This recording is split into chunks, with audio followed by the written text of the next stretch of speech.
Hello dear scholars. In this video we are going to study the remaining part of Rasadhyaya chapter 6 composed by Bharata Muni.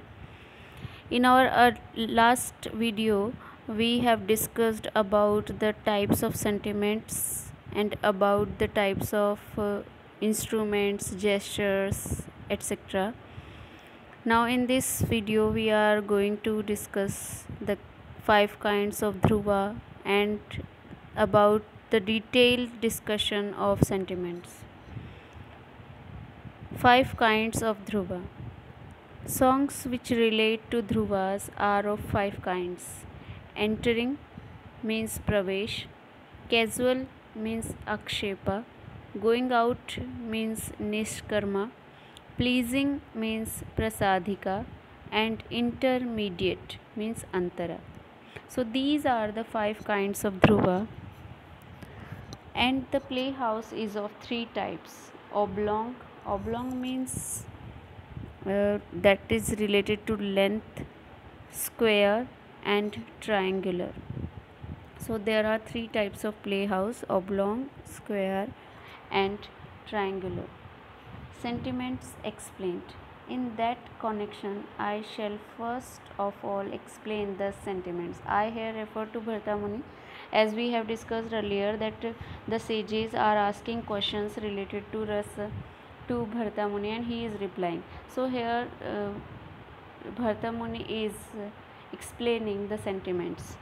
No meaning proceeds without sentiment. Now the sentiment is produced, rasa nishpatti. It is called ras nishpatti from a combination, that is sanyog, of determinants. Determinants means the decisive factors. Like in Sanskrit it is called vibhava. Consequence in Sanskrit, consequence is called anubhava, and complementary psychological states, that is vyabhikari bhava. Is there any instance, the sage is questioning, is there any instance?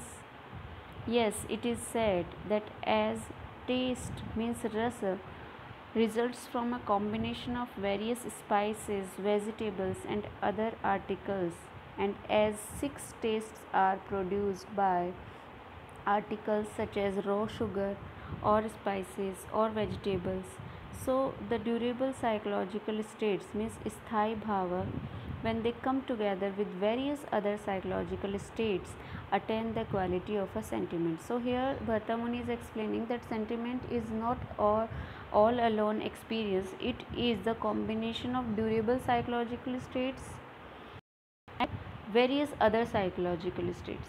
Now one sage questions, what is the meaning of the word rasa? It is said in reply that rasa is so called because it is capable of being tasted. Ashwadayat means how is rasa tasted? Now the sage is questioning how is rasa tasted. In reply, Bharata Muni is answering that it is said that just as well disposed person means well occupied or well accustomed persons, while eating food cooked with many kinds of spice, enjoy means aswadayanti its tastes and attain pleasure and satisfaction, so the cultured people taste the durable psychological states while they see them represented by an expression of the various psychological states with words, gestures, and sattva, and derive pleasure and satisfaction. So here Bharata Muni is comparing rasa, uh, feeling rasa or uh, anubhava, to similar to the act of eating food. Thus is explained Tasmanatyasastra iti.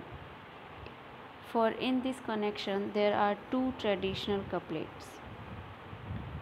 Just as connoisseur means specialist or experts, just as experts of cooked food, while eating food which has been prepared from various spices and other articles tasted, so the learned people taste in their heart the durable psychological states. So here again Bharata Muni is comparing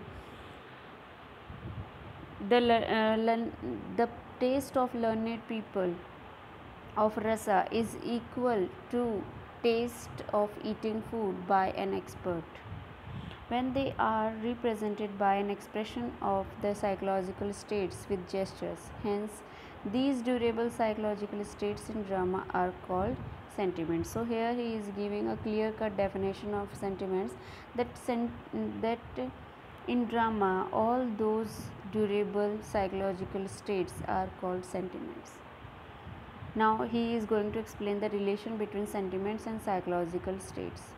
Now one inquires, do the psychological states come out of the sentiments, or the sentiments come out of the psychological states? Means, what is the origin? Is the origin is psychological states, or is the origin of sentiment is sentiment itself? On this point, some are of opinion that they arise from their mutual contact, but this is not so. Why? Now he is answering that this is not based on mutual contact. It is apparent, it is clear that the sentiments arise from the psychological states and not the psychological states from the sentiments. So the origin of sentiment is psychological state. For there are couplets such as in couplet 34 and 35 it is explained, the psychological states are so called by experts in it drama, for they make one feel the sentiments in connection with various modes of dramatic representation. Just as by many articles of various kinds auxiliary cooked eatables means vyanjana is brought forth, so the psychological states along with different kinds of histrionic representation, histrionic means theatrical representation, will cause the sentiments to be felt. So sentiments is not at all alone tasted or experienced. It is together with histrionic representations. There can be no sentiments without the psychological states, and no psychological states without the sentiments, and during the histrionic representation they result from the interaction. So sentiments and psychological states creates an interaction, and that is produced in histrionic representation. Just as a combination of auxiliary cooked eatables vyanjana and rice imparts good taste to the food in totality, likewise if we eat food means vyanjans with rice, it makes a complete food totality. So the psychological states and the sentiments cause one another to manifest themselves. Just as a tree grows from a seed and flowers and fruits from a tree, to the sentiments are the source, literally the root, means sentiments are the root of all psychological states, and likewise the psychological states exist because the source of psychological states is sentiment. 8 sentiment from 4 original ones. As we have discussed in our previous video that Bharata Muni told about 8 sentiments. Now he is telling us that these 8 sentiments are extracted from 4 original ones. So what are the 4 original ones? Here we discuss. Now we shall describe the origin, colors, presiding deities and examples of these sentiments. Sources of these 8 sentiments are the 4 original sentiments that are: first is erotic, second is furious, third is heroic, and fourth is odious. The comic sentiment arises from the erotic, the pathetic from the furious, the marvelous from the heroic, and the terrible from the odious. A mimicry of the erotic sentiment is called the comic. So erotic sentiment and the mimicry means the imitation of erotic sentiment is again called comic sentiment, and the result of the furious sentiment is the pathetic. The result of the heroic sentiment is called marvelous, and that which is odious to see result in terrible. The erotic sentiment color is light green, that is Shama. The comic sentiment is color is white. The pathetic sentiment color is grey, that is the color of Kapota in Sanskrit language. The furious sentiment color is red. The heroic sentiment's color is yellowish, means Gerua. The terrible sentiment color of terrible sentiment is black. The color of odious sentiment is blue, and the color of marvelous sentiment is yellow. Presiding deities of sentiment. Now he is going to explain the presiding deities of these sentiments. Vishnu is the god of the erotic. Pramathas of the comic. Rudra is the god of furious. Yama is the god of pathetic. Mahakal, that is Shiv, is the god of odious. Kal is the goddess of terrible. Indra is the god of heroic, and Brahma of the marvelous sentiments. So these are the presiding deities of all these sentiments. This have been described the origin, colors, and the deities of these sentiments. Now we shall explain the determinants, means the deciding factors, the consequents, means elements, and the complementary psychological states, their combination, definition, and examples. We shall now enumerate, means mention the durable psychological states in different sentiments. Now first of all, Bharata Muni is explaining what is erotic sentiment, that is Shringara in Sanskrit language. Of these, the erotic, that is Shringara sentiment, proceed from the durable psychological state of love, that is Rati. Rati was a wife of Kamdeva also, and it has its basis a bright attire. Attire means dress. A bright dress is worn by psychological state of love. For whatever in this world is white, pure, bright, and beautiful is appreciated in terms of the durable psychological state of love. For example, one who is elegantly dressed, means one who is finely dressed, well dressed, is called a lovely person. Just as persons are named after the profession of their father, mother, or family in accordance with the traditional authority, so the sentiments, the psychological states, and other objects connected with drama are given names in pursuance of the practice and the traditional authority. So the origin of any sentiment is based on the persuasion of the practice and the traditional authority. Hence, the erotic sentiment has been so named on account of its usually being associated with a bright and elegant attire. So, erotic sentiment is closely related to bright and elegant attire. It owes its origin to man and woman and relates to the fullness of youth. It has two bases, union and separation.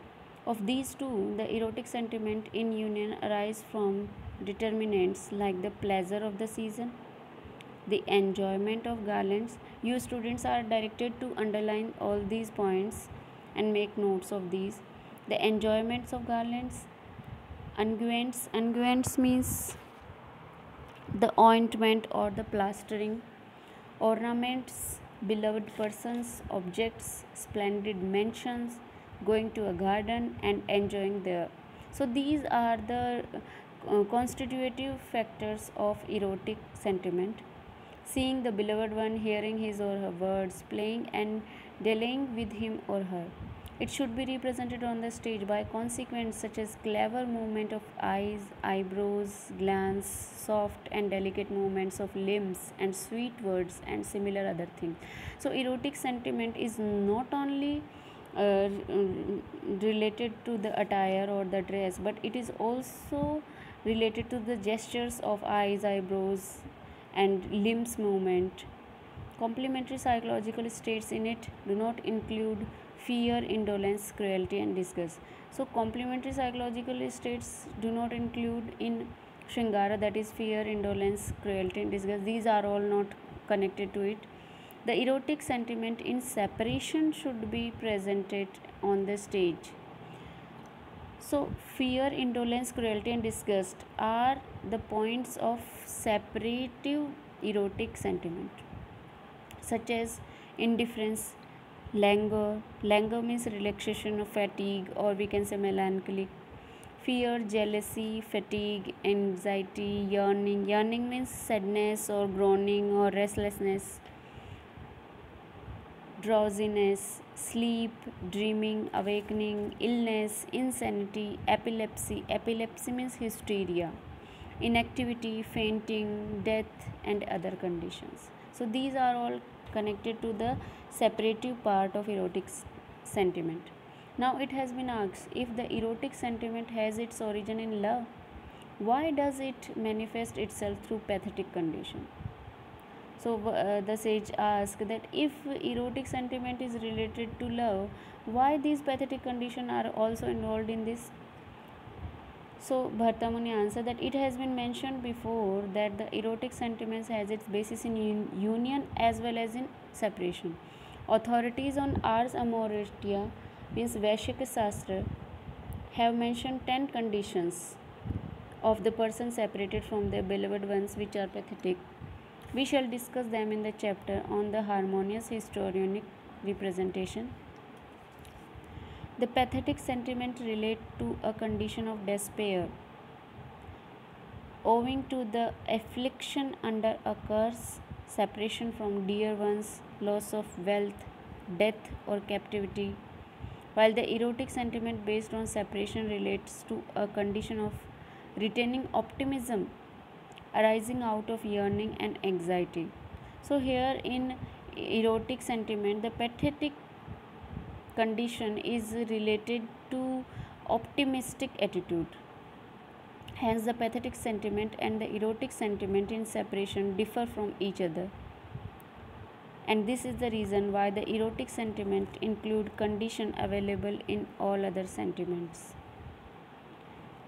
And the sentiment called erotic is generally happy, connected with desired objects, enjoyment of seasons, garlands, and similar other things, and it relates to men and women also. There are besides two areas related to the preceding sutra. The erotic sentiment arises in connection with favorable seasons, garlands, ornaments, enjoyment of the company of beloved ones, music, and poetry, and going to the garden and roaming there. It should be represented on the stage by means of composure of the eyes and the face, sweet and smiling words, satisfaction and delight, and graceful movements of limbs. So here is the full description of detailed description of erotic statement, that is Shringara in Sanskrit language. Now in our next video we will discuss about other sentiments like Hasya, Karuna and etc. So you students are suggested to make note one by one as according to the video uploaded. So that's all for today. Thank you all.